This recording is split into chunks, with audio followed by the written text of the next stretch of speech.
You're listening to the Modern People Leader podcast, where we go behind the scenes with today's top HR leaders and work experts. We talk to them about how they've gotten to where they're at, what they do every day, and what they see coming next for the future of work. Hope you enjoy.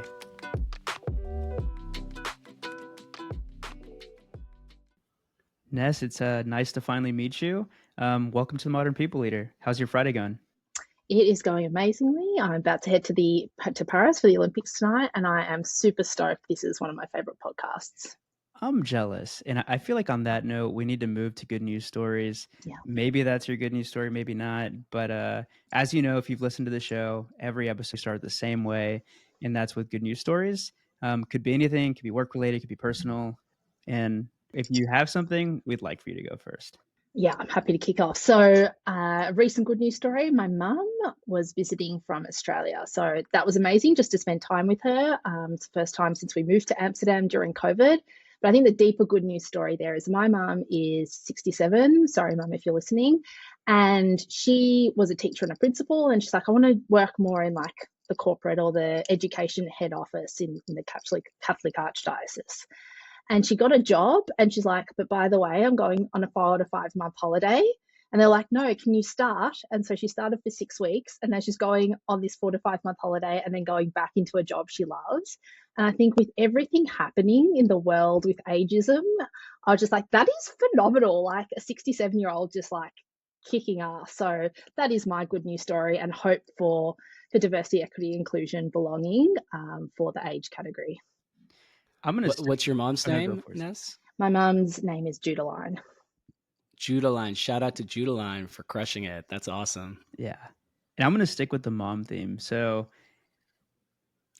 I guess part of my good news is on Monday, we recorded an episode with Brene Brown, which was huge for us. But one condition that their team had was no video. She doesn't do video when she goes on a podcast. So my mom, this is more of like a funny story versus a good news story. She calls me yesterday and she's like, Mijo, she's like, I was thinking about it. You know how they said that you couldn't take video?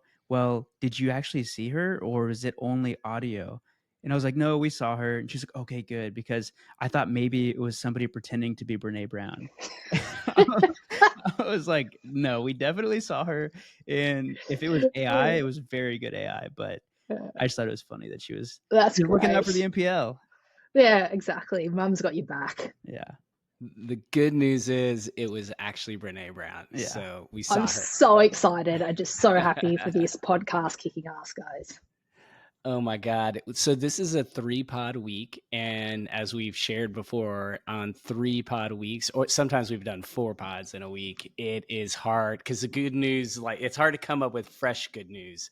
So work related, I had, again, just like a power of the Modern People Leader kind of network. One of my clients is looking to replace like a critical role.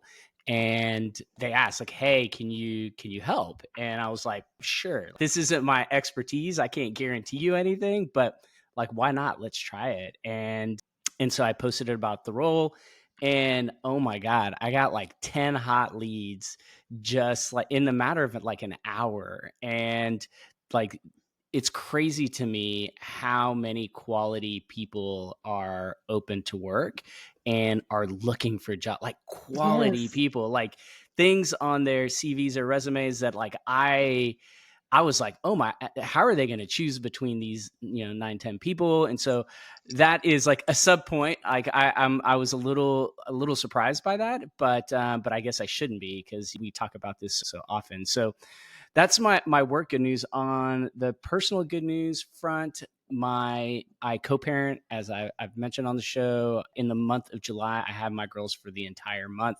And I just was journaling. So obviously we wrapped that up and they're back at their mom's. And I was just journaling it about the month of July and the full month that I have with the girls. And I'm just really grateful that I was able to spend so much time. I'm grateful that I also have a job that allows me to be present and engage with them. And so all in all, looking back in July, I have a lot of good memories. And so that's my good news. lots going on, a lot going on for the modern people leader and in our lives. So I have been waiting for this. Ness, we know each other. And so I love that I get to ask you this story. And I can't wait for our audience and for Daniel to hear your answer. But walk us through your story. Like, how did you become the VP of HR at Gorilla? I know it wasn't a linear path. And so, like, give us all the juicy details about your story and how that got you to where you are today. All right. I love that you call this the Brené Brown question. And I'm so just like, I was like, oh no, I'll come after Brené Brown. I was telling my husband, but let's do Brené proud. So I think if I put an overarching umbrella over my career and the chapters, I'd just say it that I was a HR person in denial that they were a HR person. And then the chapters of my career have gone in between that in a non-traditional pathway. So like early days, I studied science and psychology, and I was like, oh, there's something here about human behavior. And I took a gap year, and that's really common in Australia.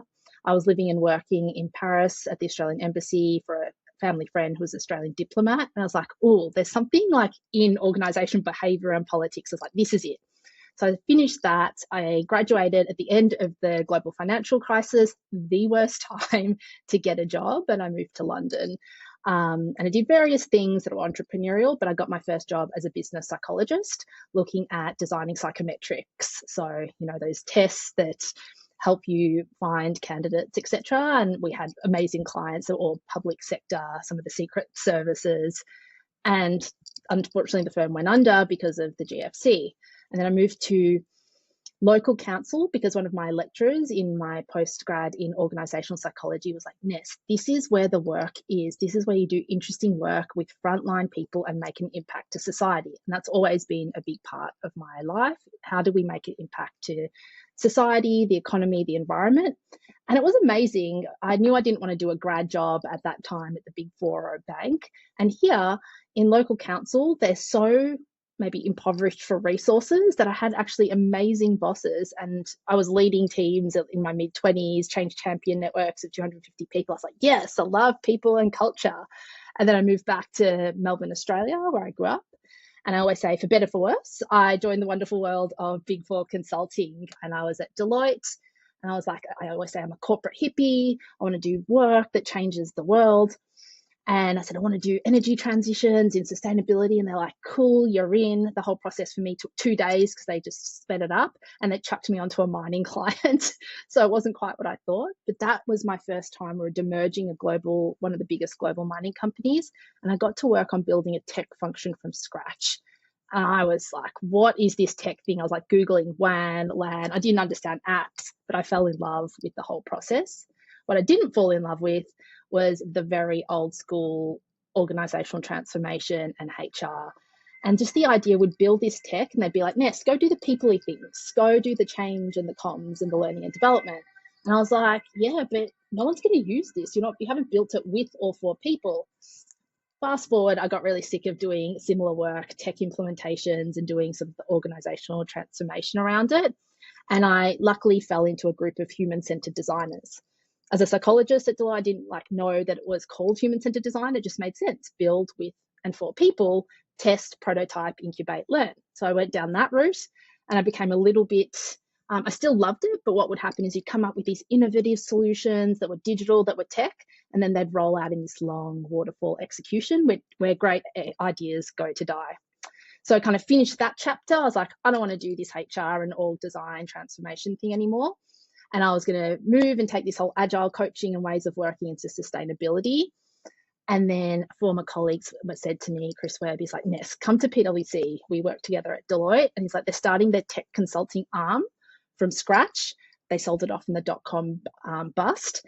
And they're just going to give us some cash and we can build products and services from scratch and build the team we want. And we just got to hit our revenue targets. I was kind of like, if it doesn't work, whatever, but I'm in. So you basically get to build a tech startup or scale up in a really cashed up platform with a good brand.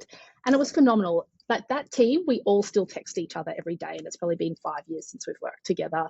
So we were planning to how do we take agile out of software development and across the business without cutting and pasting Scrum as a framework? We always said the goal is not to be agile. the goal is to meet your business objectives through agility.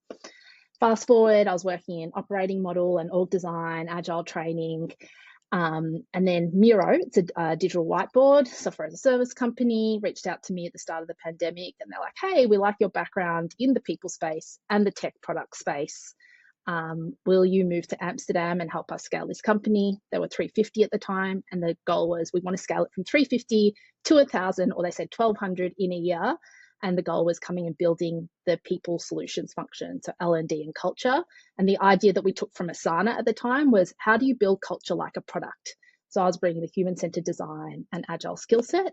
And so I moved from the non-HR chapter in tech at PwC, where I was like, no, I'm a technologist, back into Miro. And I was like, okay, I'm a HR person.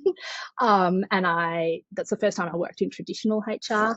And it was phenomenal. I helped build the people design team from 3 to about 20 people. And we were really looking at building people solutions as a product that people would operate the machinery, if you like, and testing and learning. And it was one of the highlights of my career, particularly the work we did in onboarding and empowered teams, where we improved team health and team impact by 20%. So yeah, that was that chapter. And anyone who's been through hyperscale, it's intense. And then I got this opportunity and I was like, do I just keep pipelining to a VP of people as a non-traditional HR person in denial? And then I got the opportunity at Philips to work on circular economy and sustainability. I'm like, yeah, I need to give this a crack before I just go down a pathway and regret it.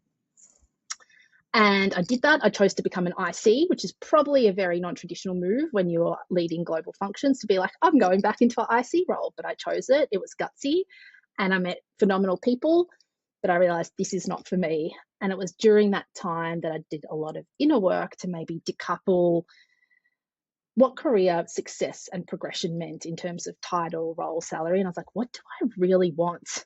And then I started my own advisory and coaching company called Jungala, means jungle in Sanskrit, because I think we need to rewild leadership and careers. And as I was doing that, this role at Gorilla came up. Someone, one of my mentors, who's a former chief people officer, worked with someone, they posted it on LinkedIn. I looked at the role and I was like, oh my God, that's me. A company was getting Series B funding. They wanted to scale from Series B to C, pretty much a greenfield people function. I interviewed and I went hard on the interview. I did a video cover letter and it all just kind of rolled out. And that's how I'm here as the VP people at Gorilla. I can tell I can see why Stephen was so excited after he met you. You're definitely our people. It sounds like there's some entrepreneurship in there. You're a technologist. Y'all are both very passionate about building people ops as a product. It's all making sense. So you mentioned the time at Miro and growing the company from 350 to over 1,000 employees in 12 months, growing the people design team from 3 to 20 people. You're building all of these people solutions. And one of the questions that came to mind for me, and this is a question that Dom Boone, one of our former guests, wants us to ask more. He's asked me like, hey, you should ask this more. Like, what was one big failure or like one big fail that happened during that time of hyper growth, I imagine there are a lot of them because you're moving so fast. It's impossible to get everything right. But was there like one big like fail with the team that y'all all learned a lot from? It's such a good question, and I don't just say that to buy myself time, but I do, because to be honest, there's no one. I can't think of like one big one. I think when you grow that quickly, it's a series of small fails, which I can talk to. And I'll take a step back to answer that question at maybe 2021, at the start of that financial year for tech in February. Sales and marketing had their kickoff, and we used to get some epic speakers. And we had Eric Yuan, the CEO of Zoom, and if you know, they also went through a crazy hypergrowth thing as well during COVID. And we asked him, like, how do you scale without breaking people and culture? And he's like, you don't. Stop scaling so quickly. But of course, no CEO or company wants to listen to that. So I think that's the biggest lesson. If you want to listen, it's like, do you want to listen to it?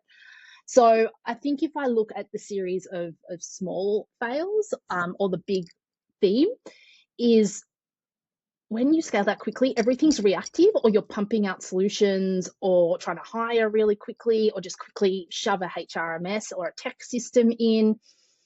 And whilst you're doing the reactive work, like when you build software, you call it tech debt. In the people space, I'd call it process debt. You're getting so much process debt that if you know that cartoon where there's like two cavemen running with a wheelbarrow and it's got square wheels and someone's trying to hand them a round wheel, that's what it feels like. I said that's the biggest fail, is not stopping and even realizing that you're with square wheels, and what you try and do is you optimize your square wheel because you're like, no, we don't have time for the round wheel. I think that is the biggest underlying fail, as opposed to we did this one thing. Like, yes, you're going to have mishires. Yes, you're going to muck things up in terms of a solution that didn't work. But I'd say the biggest fail is not setting up the train tracks for the train to go faster. Yeah, I just had a mental image of like the entire HR team trying to optimize the square wheels and everyone just like shaking their head like, what are we doing? Literally, why are we doing this? That's such a real visualization. And so I want to shift things a little bit to Gorilla because you're new in the role. Tell us a little bit about Gorilla's core business. If you were at a party meeting new friends, like how would you explain the core business at Gorilla? Well, I'll have a go, and then I don't know what my CEO and VP product, VP customer will say, but it is a very technical platform. So if I was at a party, or this is how I explain it to people. So all of us, we use energy and we're dependent on gas or electricity, right? And we know that energy prices have been crazy in the last few years. So as a customer, you want a good price. But how does a retailer give you a good price and they meet their financial goals? The retailer needs to know how much you're using and then buy it from a wholesaler. So there's like a chain event.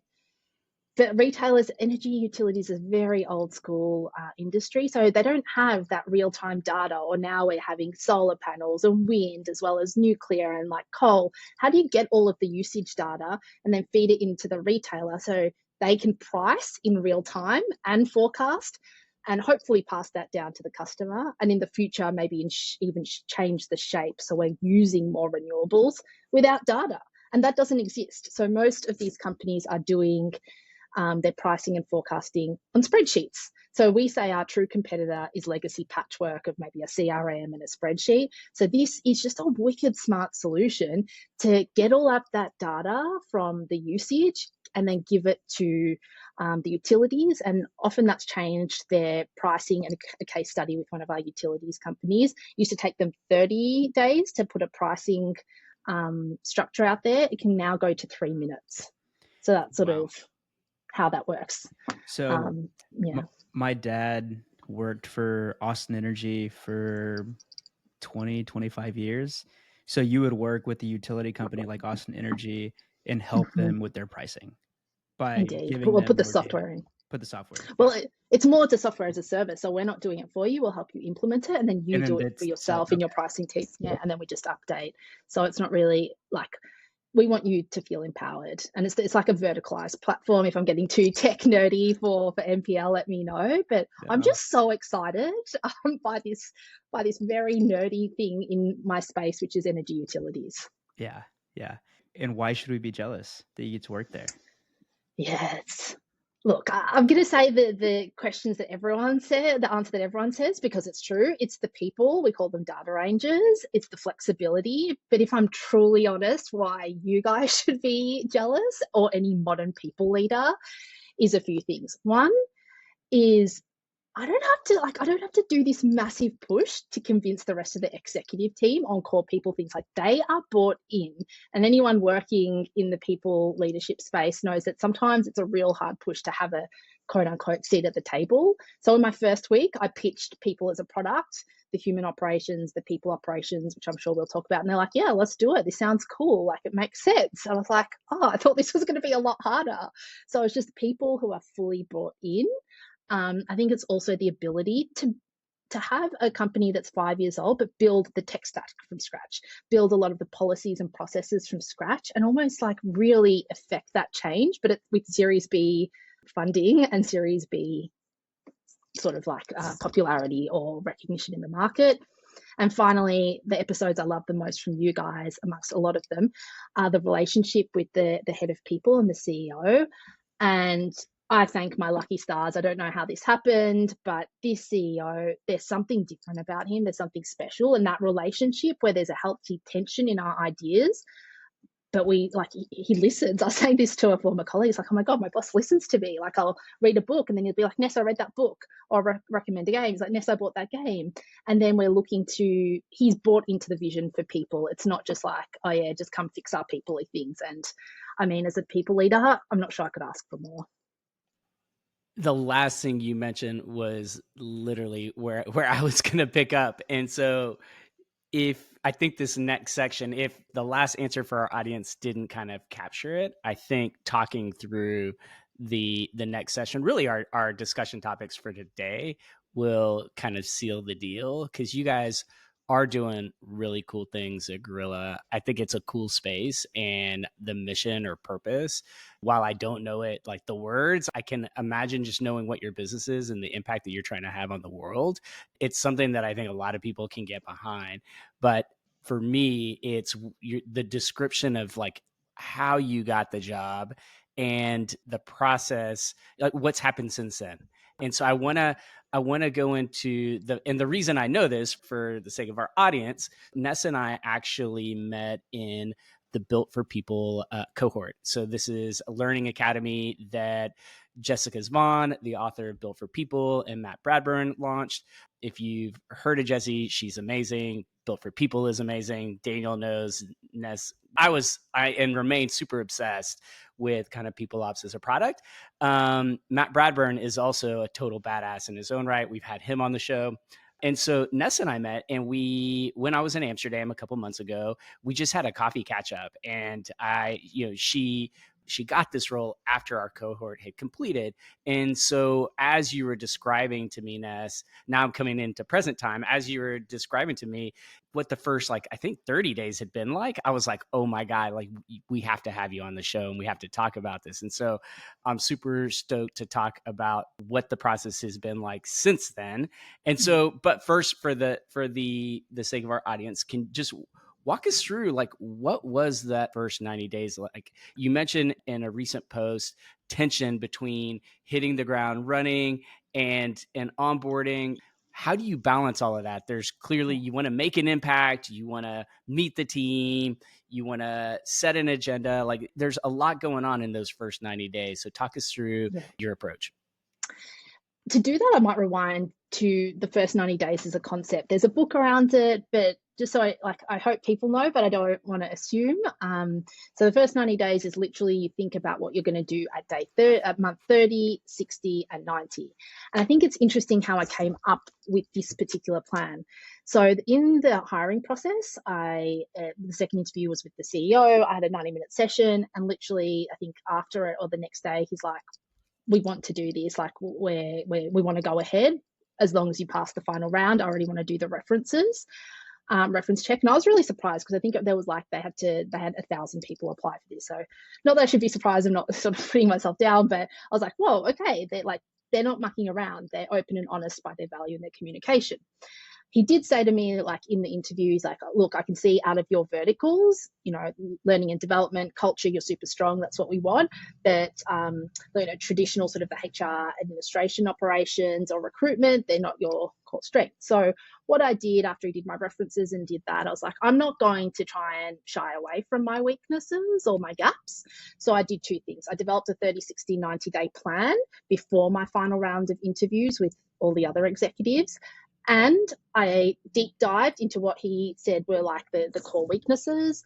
And I did a Joe Hari's window. So that's where you might have blind spots, like what you know and others don't know, what others know and you don't know, etc. And I said, look, because when you have weaknesses, sometimes people don't think that you have a weakness, but you might have strengths in that.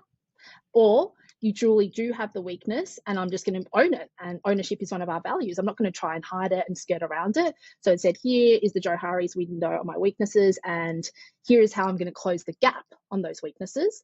And then this is my 30, 60, 90-day plan. So this was a pretty, I'd say, like a gutsy move, because I haven't got the job yet, and I'm going to go through a final round. So I think that's really important to even if you don't talk about the weaknesses in the Johari's window, think about your first 30, 60, 90 days before any final interview, because you're already picturing yourself in the role and you're helping them picture you in the role. So I think that's like a really important caveat. I didn't kind of come in day one and it's like, what's my 30, 60, 90? So that was one piece. I think a big part of the 30, 60, 90, I'd break it down into what will I do at the people level, like actual people interactions? What will I do at the people solutions or the people product level? And what will I do at the company level?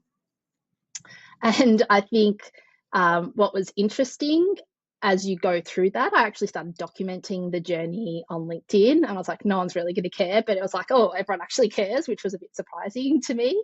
But I'd say the first week, let's put it the way my boss puts it. He's like, Ness, we throw most people into the deep end. We threw you into a moving storm, because the first week I came in, the second week we had a company-wide event where everyone flew in or trained into Amsterdam, and we had to present strategies and OKRs, and I'd been there for 5 days. So in the first week, I really set that approach of people as a product. I met with my team. At that point was 3 recruiters, 2 contractors, and 1 permanent people business partner. And I was like, yeah, we've kicked off, we're doing the teaming, and I'm kind of setting our vision. And I said, it's just the vision for now, which is that we want to create elegant, user-friendly, inclusive people solutions that enable data rangers to grow. And so that went well, except for then the second week, we have to do our OKRs and strategy. And my team was like, whoa, we just ran into a new vision, a new strategy, and that didn't go so well. So I'd committed leadership failure, if you like, 101, which is going too quick in setting a strategy and a direction without getting to know your team. And normally I've never done that, but it was that tension of, I have to tell the whole company what not the people strategy is, but like where we're going for OKRs. So I think that for me was that tension. And then I just owned it and apologized with my team. And I just brought up that quote that actually comes from the US Navy SEALs, which is, slow is smooth and smooth is fast. And I started reflecting on where I will go slow and where I will go fast, and where there will be tension between slow and fast. And I talk that through with my boss, with my peers, and my team as well.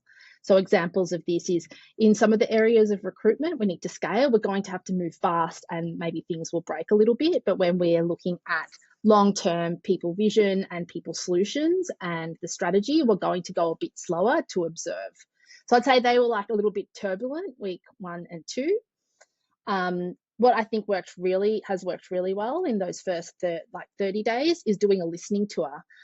I'm not going to build a people strategy or even say what needs to happen without understanding the business strategy.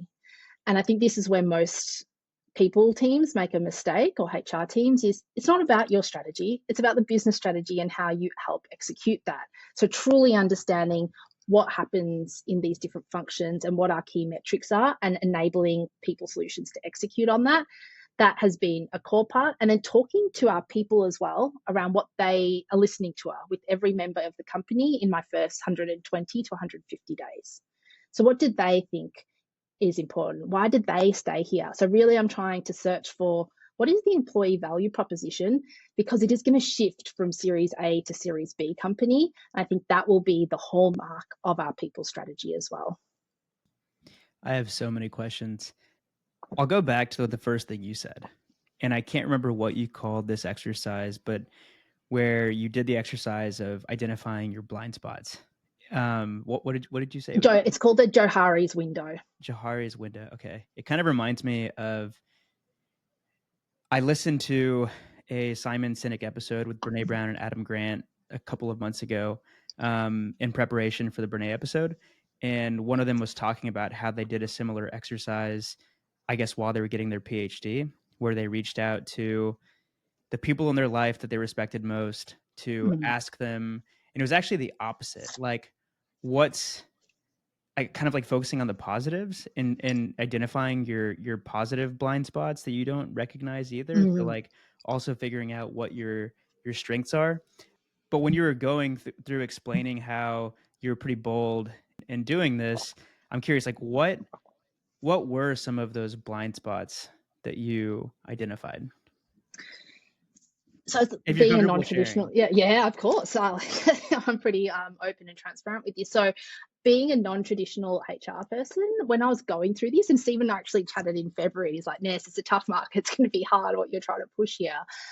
And I was like, oh, do I need to do like a CIPD or SHRM certification and do like all of the legally compliance things? My version would just be hire someone who's kick-ass and who loves that. Maybe the market wants it. So I was just like, do you know what? That is my blind spot. If you're like, Ness, how do we set up these employers of record in different companies and do this XYZ legal thing? I can figure it out, and I've had to in my first 30 days, but it's not my strength. It's in that zone of competence where you want to be in your zone of genius. So I just like, yep, I don't know this. And then that was one of my actions. I would hire this person who's a complete different skill set and brings diversity of perspective to me. So they were some of the examples from the people operations. I also said comp and ben. That's not my strength. I haven't done that sort of work. So I already know who 3 contractors that I'd love to work with. And that's also an interim piece of work. So it's just being honest, because people are going to figure out when you're in there, they're like, someone's like trying to hack away at comp and ben, which you don't want to get wrong. So I was just really honest about that. And then from the talent acquisition space, what I said was actually what they couldn't see is at Miro, I helped the heads of talent look at some of the L&D perspectives for hiring manager training. So I know how to like look at those parts, and I've done talent and hiring and talent acquisition in my early career. But what I said is, no, if you asked me to how to build all the train tracks for a scaling recruitment function in a SaaS organization and how to be really good as a sourcer, that's not me. Once again, as a head of people, you're a generalist leader across your function. So this is how I would close the gaps of what I need to know in my knowledge. And this is the type of profile I would hire. So they were the kind of the core gaps. And for me, it was kind of a no-brainer. If you don't want someone who's being honest and one of your values is open and honest communication, then it was just a good values test for me as well. One of the things that I loved about Built for People in the cohort we went through was, I think it's about like midway through the book. So midway through the like 8-week course that we did, there's a whole session around how do you set up an HR team for that HR operating model, people ops as a product. And I remember a time where you would not hire an HR person if they didn't have the core need HR, like they didn't have experience with whatever your core HR needs are at the business. And one of the things we learned is like, actually, no, like it might feel like those are the most important requirements, but with a comp person, let's use compensation or benefits. Benefits is like my blind spot. I freaking hate benefits, and I think I understand them. Every country is a little different. It's a lot, and I don't love benefits. Sorry for our benefits listeners. One of the things we learned in Built for People is that there are now like great consultants that will give you the framework, everything you need, their partners or communities where you can now get that. And so the belief that the HR leader has to have this knowledge is just an outdated belief. And so I love that you leaned into like what you're great at, and you were clear and open and honest about where there were gaps. And I feel like that had to strengthen the relationship with your CEO. If I'm the CEO and, my people leader, really any executive has a self-awareness to do that, I would be like, oh man, this person, this is a fit. Like, I like this person. And so kudos to you for having the courage to do that. One of the things that I've seen you post about is concept of unlearning. And I think that's something that is huge. I've had multiple journeys with unlearning. I think the most notable was leaving my 6.5 years at Goldman Sachs and thinking that I was the shit and knew everything, was this like badass executive, only to join the world of entrepreneurship. And people were like, no, like what? Like that doesn't help you. Like we don't actually agree with your view of yourself and your experience. And that was tough. It was tough to unlearn how I did meetings, how I sent email. You know, there's a whole host of things that I had to unlearn. And so tell me about, I wish I'd had an unlearning plan. And so tell us a little bit about that and how it's helped you onboard more effectively. So the first thing I will say is like Daniel, anyone who's not watching the video, like Daniel was pissing himself laughing when Stephen was telling you stories. I remember those early days at Workify, and even though Stephen was 2 or 3 years removed from Goldman, he still had a Goldman mindset about a lot of things. And so I've seen the evolution from Goldman Stephen to the Stephen we have today over the last like 9 or 10 years. So I was just getting flashbacks of some of the things. I met with someone literally 2 weeks ago, and we both like had investment banking backgrounds, and she was like, "Oh my God, I love investment banking." I was like, "Yeah, it was a good time, but like I'm no longer there." It was a good run, but I'm done. Yeah, I'm done with that. But there's some things that never leave you. Like I wasn't like ever sold and loved being a consultant. I think it gives you a wicked skill set around structured problem solving. I was able to kind of unlearn that quite quickly, or sort of quickly, at Miro. But for now, like you can't make me detach from my 2x2 matrix. Like my brain works in a 2x2 matrix. So that's sort of those days. But back to your question here. I think the first caveat, the other thing I'll say is I'm a massive neuroscience and brain nerd. So I bring that to everything I do in people solutions and life, basically. And I think what I'd say about unlearning plan, it's not like you're like, here's my plan and I'm going to unlearn and that's going to be easy. It's like so phenomenally difficult for the brain to actually unlearn and do that process. So anyone building a plan and you're like, damn it, why can't I unlearn this? Just have patience with yourself. The biggest part in neuroscience and psychology, they say the biggest part is just having the awareness of what, like when you say, I need to unlearn this, what's actually bubbling up, and then having the intention to unlearn it. It's like any habit or addiction, whether it's smoking or having a cookie in the afternoon. First is the awareness, then to unlearn the pattern. For me specifically at Gorilla, this is what's come up. There's just like tool set unlearning. So like I come from Miro, so I want to do everything on a whiteboard, and they want to do everything in Notion, even when it shouldn't be in Notion, in my opinion. So there's just that simple surface level, like, hey, stop trying to push your thing. Maybe you can introduce it, but what do you need to do? Because tooling is part of the culture. I think that can be another question we discuss, like what is culture? Because I'm very passionate about that. But firstly, understand the culture, the structures, the tooling people are using, and unlearn that. So that's a reasonably trivial or maybe surface level one. If I'm honest, the hardest level of unlearning, my boss often says like, Ness, you can be who you are here.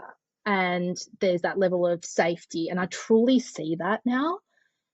But to unlearn some of the patterns that we've seen, Stephen, in the Big Four, in investment banking, in corporates, in different places where people are like, yes, you can be yourself. But it's like, you know, that's not going to go well for you. That's not going to be safe for you. So starting to slowly unlearn and trust a safe environment where I can wear what I need to wear as like a colorful person, or I don't feel judged as the only female executive for now and the only person of color in the executive team for now. That I think that's a deeper unlearning, because that goes to layers of psychological safety. It goes through the past. So for me, that unlearning process is just being aware and observing. And I wrote about this as well. It's like our pasts can inform us. We have to be really careful that they don't prevent us from trusting or doing different things. So I'd say that's the deeper level. And I'm always about a framework or a tool. So the way that I track unlearning or what could happen is something called the OODA loop. Actually, I think comes from the military and it's used in agile ways of working. So OODA. So I always, when I come into organization as a leader, make a list of observations. Then I then share with my team or my peers, and then we can orient, decide, and act our way into doing something different. So we can either learn or unlearn together. And that's just a way to bring structure and co-design around it. Now, I failed in the first week around one element of that, and then that energized, look, Ness, just keep the OODA loop and share at every team meeting, Or I do something that I developed at Miro called Monday Mesh. Every Monday, I will send a communication video on Loom out to my team. So I'll just say, here are my observations, or here's what's happening, and have that process where your unlearning is not a solo process, but it could be a team process. And then that starts the process to relearn and have accountability with other people to do that. I love that Loom idea. I did something similar I can't remember if I did this at Humu or at Udacity, but I would basically do like a 3 or 4 minute Loom video every week, recapping learnings, experiments, A/B tests, like anything that I could. That way, everybody was kind of on the same page, and I found it really helpful. So I think I actually, maybe I'll just add, I think I stole the idea, at least I think Brian Chesky did that. I listened to it was the first ever episode of Masters of Scale with Reid Hoffman, and he used to write a letter to the whole company every Sunday night. And I was like, what a great idea. My video version was video, but it's such a good way to not bite into meeting time for one-way push communications. And then a huge like a complaint that teams often have about leaders is they don't cascade communications. And it's like, leaders, we've got so much going on and we forget and do all the things, but it's like, then this is intentional. Like, I'm empowering my team to have one-way information and cascades, and here's documents. And I think it just, hopefully builds trust. I think if a team's not used to that, and you're like, hey, I also say, this is the only thing one of the few things I will say that is mandatory. And also, if you don't keep up to date with this, you miss the boat. So it'll become assumed knowledge as well. And I think otherwise we're never going to stop parts of meeting culture just being a waste of time. People loved it. And shout out to Kenny Kim. He was my CMO at Udacity. And when he brought up this idea to me of like writing a weekly newsletter to all of the sales leaders, everybody in marketing, the CEO was on there. I was like, this is something I have to stress about every week. I do not want to do this. But in hindsight, like it was good for me. And it really like helps you figure out how to communicate the decisions that you're making every week in like one or two sentences. That way, when somebody asks you about it, you already have like that response. You've already thought through all the things that they could possibly ask. So I like that idea. Maybe he got it from Brian Chesky. So something you mentioned earlier was that on day 5, you had to present OKRs. So I'm curious. Day 8 or 7. Or day 8, yeah. Very, very soon after you started. That's fast. Is there a process that you follow for finding your OKRs, like that's worked for you in the past, or maybe it's something you learned from Built for People? I'm just curious, like what your process is for coming up with that list. Yeah, so I think we didn't set that was OKR setting as opposed to presenting it. We got to present it the next week. And to give you background, the other functions had OKRs. The people team, when I joined, had 2 KPIs. I think one was around recruitment and one was around payroll inaccuracy, just 2 KPIs. They didn't have the leader and a full function yet. So this process was something I learned more at Miro. I had a fabulous colleague there that really brought a lot of structure to it. And a lot of it was based on John Doerr's book. So if anyone wants to look at OKRs, watch his TED Talk, read his book, it makes it really simple.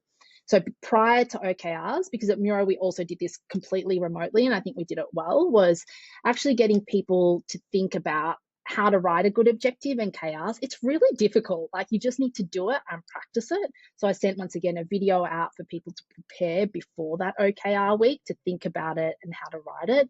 And then we did it collaboratively around how to write the objectives.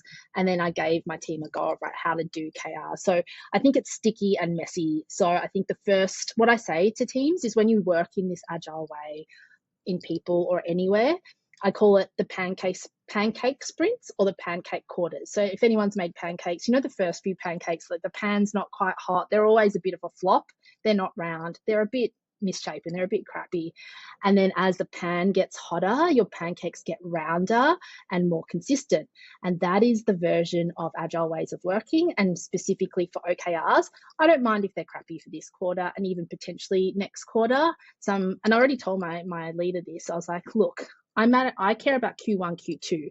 These 2 quarters, we're going to hit the targets we can, but it's about building those train tracks I talked about at the start of the episode. So that was my advice. Understand and train people how to write good objectives and good KRs, and then link that back to the data in the business. What does the business need? What does the candidate need?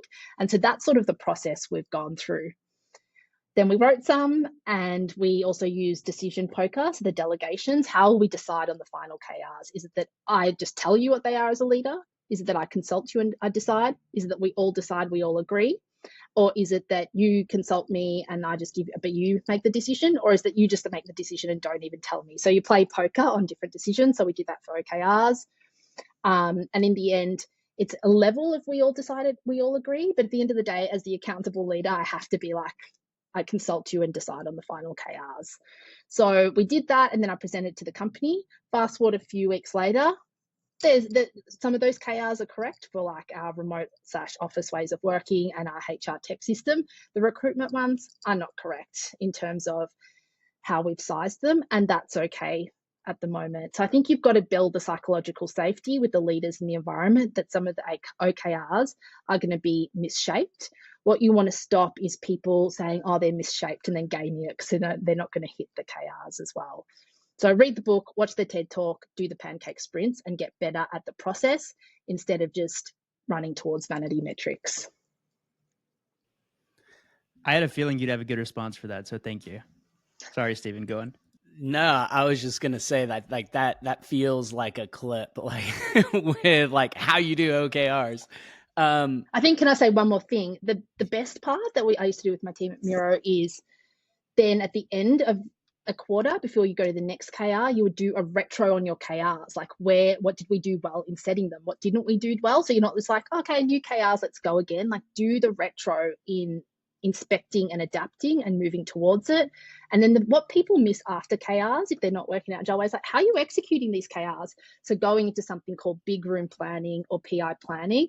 And when you figure out how do you break that KR across a quarter, that also helps you go, whoa, we overshot this KR as well.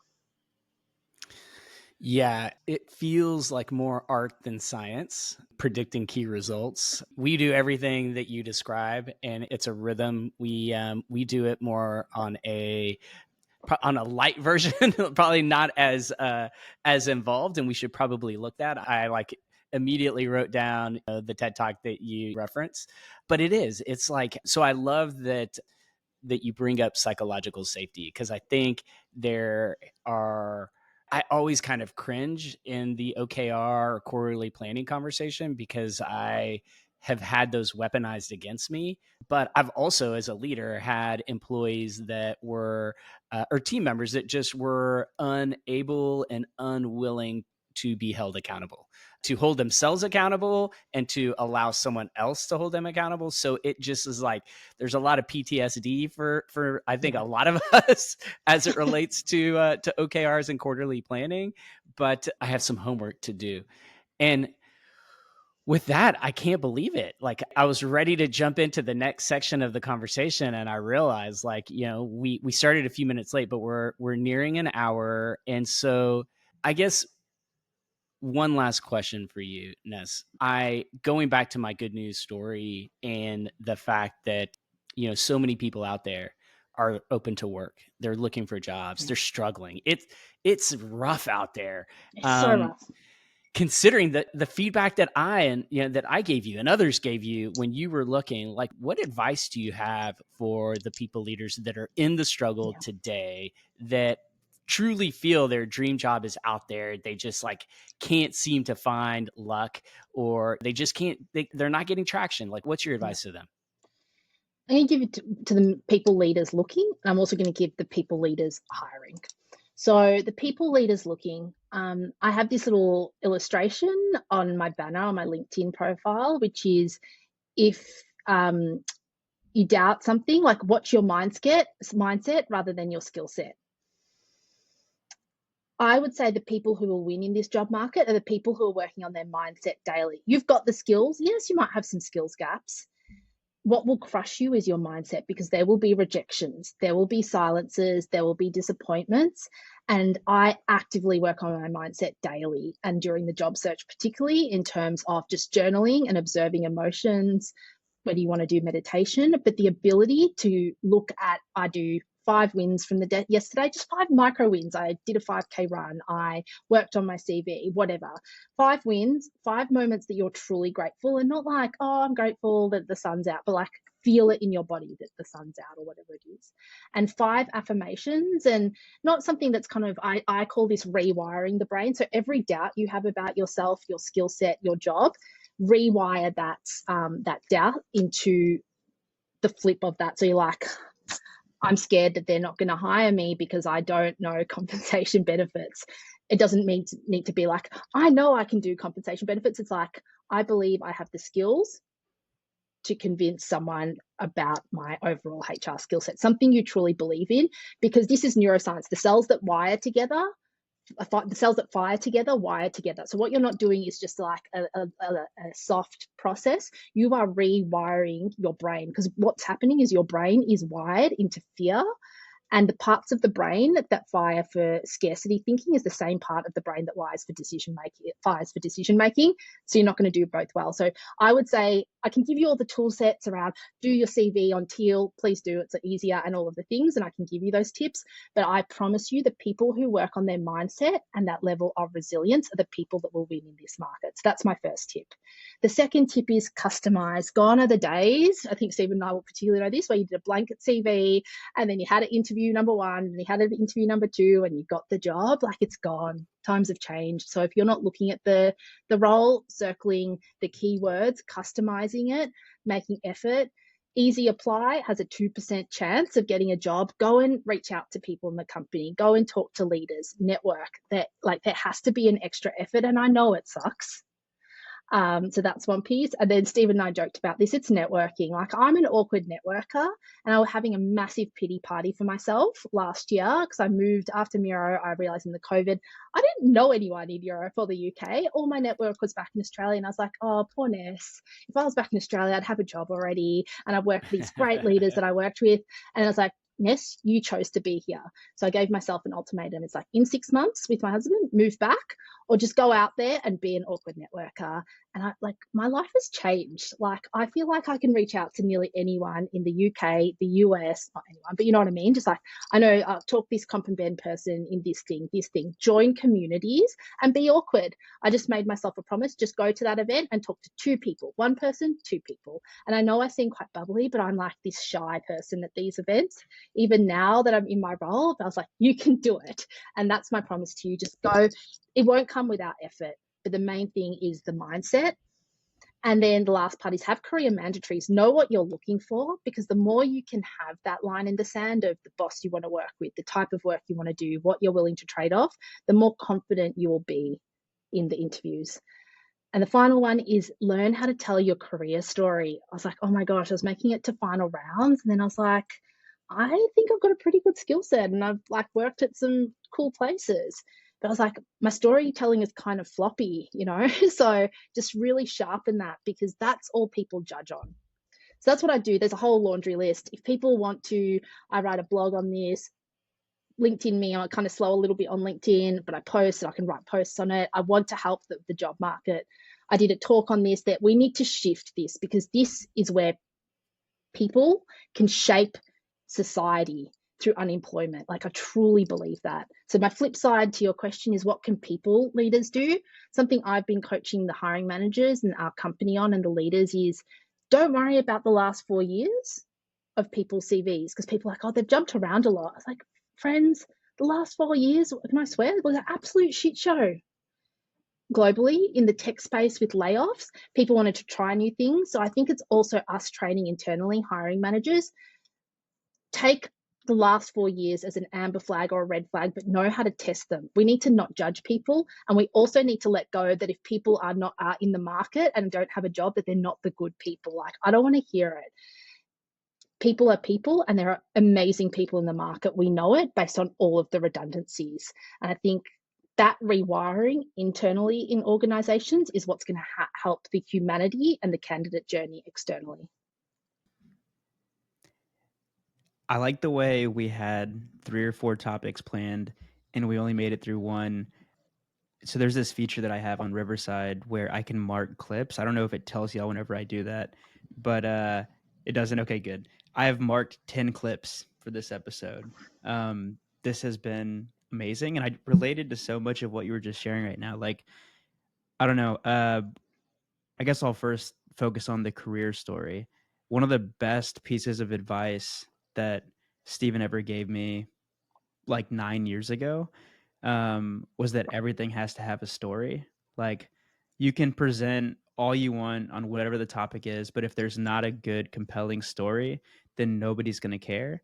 Nobody And I think cares. that's what helped me get every job that I got afterwards. Like, I've only ever interviewed for 3 companies: Workify, Udacity, and Humu, and I got all 3 of those jobs, which is wild. But I think that a big part of that is because I had the career story nailed down.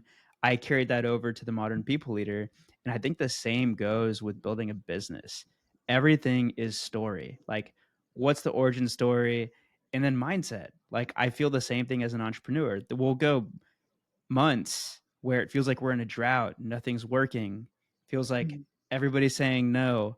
It's like, all right, just gotta like keep at it, just gotta keep doing the things. Yeah. And then, like this week and last week, everything's like coming together and it feels so great.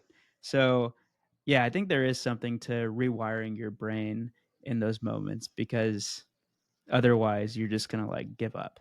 So, and then be I think it's awkward. the Like, I Buddhist also feel philosophy. that Yeah. too. Like, be Yeah. awkward and just To get feel out good. there. Yeah. Sorry, Yeah. you're gonna say something?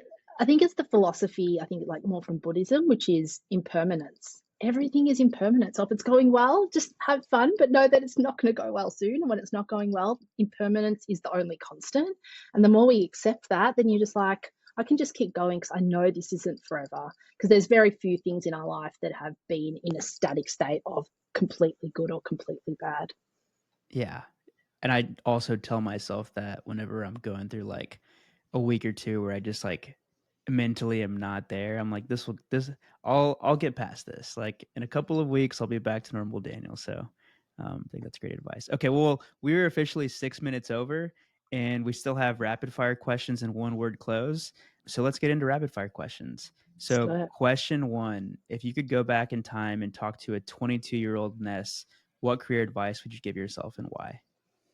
I think going back to the slow and fast we talked about at the start, I would tell 22-year-old Ness, trust the speed that you're at in each phase. So if it's going slow, trust that. If it's going fast, trust that. And trust that you have the tenacity to make the next right step. I love that. Trust is so key. If you could fix any HR people problem with a magic wand, what would it be and why? Bias in all our processes, in performance, in recruitment, just even if it's the slow unlearning and just the awareness, man, that would solve so much. All right, next question. When you look around the corner to the end of 2024 and beyond, what do you see coming next for the future of work? This is very spicy, and I don't know how the audience will feel about this, but I truly believe in the diversity, equity, inclusion, belonging space, that central conversations around colonialism, post-colonialism, and decolonization will take central place because they're at the root of a lot of those issues. And I'm not sure anyone sees that coming, was ready, but I'm talking to the younger generation, it's coming. That is spicy. I like that. Especially, it's been a tough, I feel like it's been a really tough year, or like whatever, 8 months for the DEI space. And it's been a particularly brutal couple of weeks. So I love that. And last question, like, if you, and I know you have a lot I of have so many, people in your yeah, network. Yeah. So choose carefully. But choose when you carefully, yeah. think about the people that are really pushing the envelope in the people Yeah. space, like, who do we need to bring onto the show?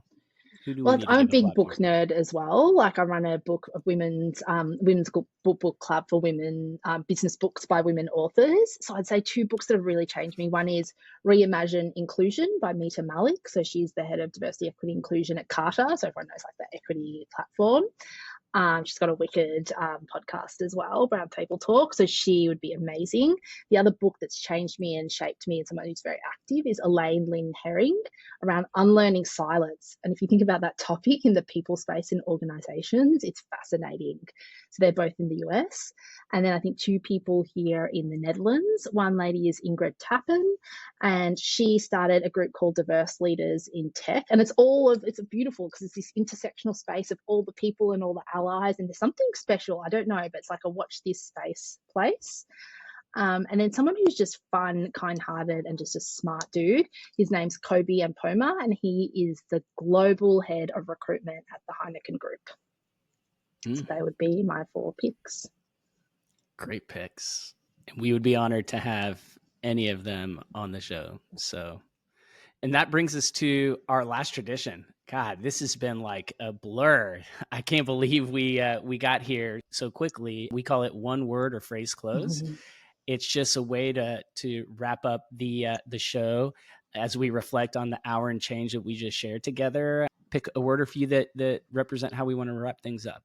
And we prefer for our guests to go first. So, but if you need a sec. No, it's not hard because it's how I feel. I feel energized. I feel energized by a topic, about the role, and just honestly, if you're tuning into this podcast for the first time, you're a listener, like, I love this podcast. I felt like a fraudulent people person. And then I learned from these people. I was like, that's a great performance tool. That's great. I listened to something like, I think we had Melanie I was like, oh my God, that's me. I'm actually going to start an animal ranch. It's like, you feel like you know all these people. You're doing more than helping people learn things. You're connecting people globally, and we're gonna change the world, guys. I truly feel that, and you're starting part of that movement. I know I'm idealistic, I'm a corporate hippie, but I feel energized by this conversation and by you, so go get it. You want me to go next, Daniel? Yeah, I know you have yours, but I'm gonna say change your mindset. That part really stuck with me. So, and I also feel very energized, but I didn't want to copy your word. You can do it. All right. I'm going to go with be awkward, because that networking point, I think that I believe that Daniel relates to that, because Very we've talked at length about networking. And guys, networking is everything. This world, we don't live in a world where we're individually isolated. We live in a world that is actually more connected, technically, than it's ever been in the past. Yet we're all here, just our awkward selves. And so let's own that and still network and still connect with each other. Do it afraid. That's what I don't be alone. Call us. Call Ness. Call Daniel. Call me. Let's connect, guys. Wow, this is delivered in spades. Ness, I thank you so much for joining. Thank you so much for joining the cohort. And I'm grateful to the universe that we kind of connected at a time that we both had some uncertainty in our lives. And it's just crazy to see 4 or 5 months later, life is totally different for both of us. And that's super, super exciting. And it's really a privilege to be able to bring friends on to the show. And so thank you. We really, really do appreciate it. And you're part of our family now. And we love for our guests to come back. You mentioned the Zapier episode, and I know it seems like you and your CEO have a good thing going. So if he is ever wanting to get the word out there on the kind of work that you guys have done, we would love to bring both of you back. Yeah, I think he's in. He's a cool dude. We'll be in Austin in October as well. So let's tee something up. Yeah, we got to hang out. Awesome. Yeah, let's do it. Well, Thanks, guys. Have a good weekend, Ness. It was great having you. Bye. Thanks. Bye. Thanks for tuning in to another episode of The Modern People Leader. We really, really appreciate it. And if you enjoyed the show, please leave us a 5-star rating. It would mean the world to us. And connect with us on LinkedIn. We want to know what you think about the show, and you can find links to both of our profiles in the show notes. Thanks again for listening, and see you on the next episode.